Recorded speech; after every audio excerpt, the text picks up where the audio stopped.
Pangbalita, hawak na ni Senador Tito Soto ang dalawang reklamo laban kay Senador Antonio Trillanes IV na isinampa ng isang individual.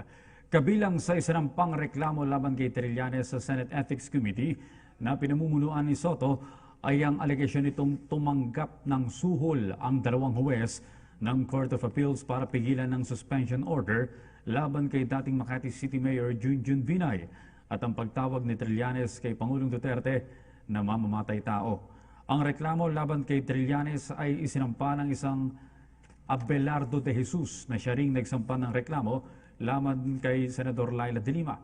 Una nang pinag-aralan ng Office of the Solicitor General na sampahan ng kaso si Trillanes dahil sa pagkakanlong nito kay SPO3 Arthur Las Cañas. Tinatanggihan natin ang korupsyon! Sa gitna ng pro-Duterte rally sa Quirino Grandstand kagabi, tinanong ni Justice Secretary Vitaliano Aguirre II ang mga dumalo kung sino ang susunod kay Senador Leila de Lima na ipakukulong. Meron kayo sinasabing gusto niyong isunod? Sino?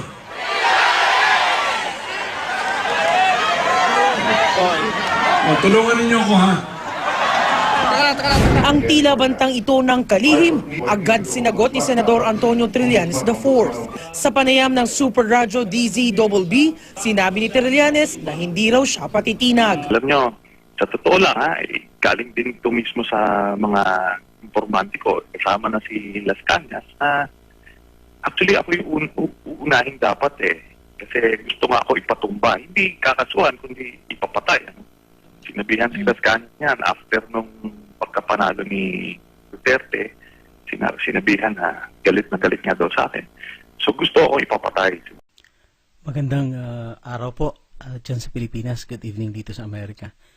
Meron lang akong kasagutan dun sa press con ngayon na ginawa ni itong gonggong na senador dyan na si Sonny Trillanes. Inaakusahan na naman niya sa presidente na hindi pa raw nilalabas yung 2 billion mahigit na pera sa bangko. Tangin na itong taon to. Alam mo, Sonny Trillanes, hindi na kita gagalangin dahil wala ka namang kwentang senador. Alam niyo po, itong ginagawa mo, hindi ka man nahiya, nag-aakusa ka. Ito may dokumento, according to Rappler, may dokumento ang Senado na ang 63 mong consultants, nakasama na dyan ang isang driver, houseboy, media worker, campaign donors, mga kaibigan mo, ginawa mong consultant, ang ginagastos ng gobyerno po. Hindi ho ba kayo kinikilabutan? Mga gunggong ka na, senador. 1.63 million kada buwan. Pera ng taong bayan yan. Pera ng gobyerno, pera ng taxpayers. Ang lakas din ng loob mo mag-akusa na wala na ka naman napapatunayan tungkol dyan sa pera na yan. Ito recorded ito nandyan sa Senado, dokumento. Reported ito ng Rappler. Na itong Rappler naman kaalyado nyo yan, kaalyado ng mga dilaw. Kaya lahat ng ginagawa niya, ginagawa nila ay puro criticism kay Presidente Duterte.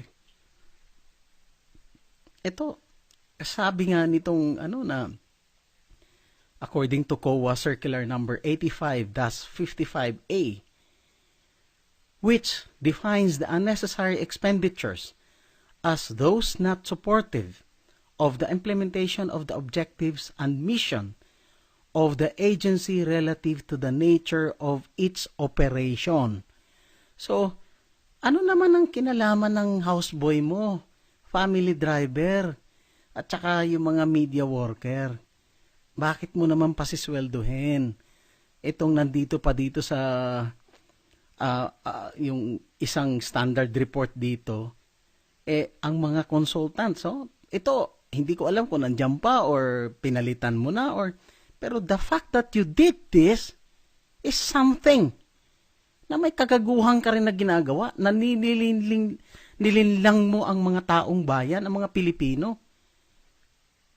Isipin mo, 71,200 a month itong si Segundino, according to Rappler. Orfiano Jr., Ian Lee Punong Bayan, 71,200, Jaime Torato, at and so on and so forth. Marami. Bakit naman, ano ba ang gagaling nitong mga to at pinapasweldo mo ng ganong kamahal? Anak na weteng naman, Trillanes. Hindi ka ba nahiya? Akusa ka ng ukusa. Manalamin ka muna, hoy. Mahiya ka naman sa sarili mo. Hindi ka na kinilabutan. Akusa ka ng akusa. Isipin mo na lang, kata yung budget mo. 1 week or a few days before the election, naglabas kayo ng ads. Gamit nyo pa yung mga bata, kabataan. Magkano ang gastos nun? Ang sinabi pa doon, ikaw daw ang sponsor. Magkano ang gastos nun? That is kulang-kulang 20 million mahigit. Saan mo kinuha ang pera? Anak ng pusa. Tapos nga ang lakas ng loob mo maganon. Desperado ka. Alam mo, mahiya ka naman. Dahil malapit na makulong yung mga kasamahan mo na iba dyan. Kaya ka desperado. Dinadivert mo ang atensyon. Yan ang style nyo dati pa. Mga dilaw kayo, mga hinayupa kayo. Yan ang ginagawa nyo. Dinadivert nyo. Para malin lang ang tao. Hindi na po ngayon. May social media na. May mga volunteers na nakatulad namin. Kami ho ay isa ako sa 16 million mahigit na bumoto kay Presidente Duterte. Tangina. Pasalamat ka, Mr. Trillanes. Mabait si Senador Alan Cayetano. Binoto ko din yun. Mabait yun. At hindi ka pinatulan. Dahil kung katulad ko siguro ang katabi mo at tinanggalan mo at sinabihan mo hindi kita papupurmahin, subukan mong gago ka. Papatulang kita, wala akong pakialam kung saan tayo. Kapal na mukha mo. Hindi ka nga makaarating dyan kay kay Senator Mix. Napakabait din yung tao niya. Pero subukan mo ang taga Mindanao, gago ka. May kalalagyang katarantado ka. Professor, ano yung mga narinig mo o nakita mo na kagad ng mga dapat talagang bigyan ng investigation agad? Kaya nga, nandyan yan.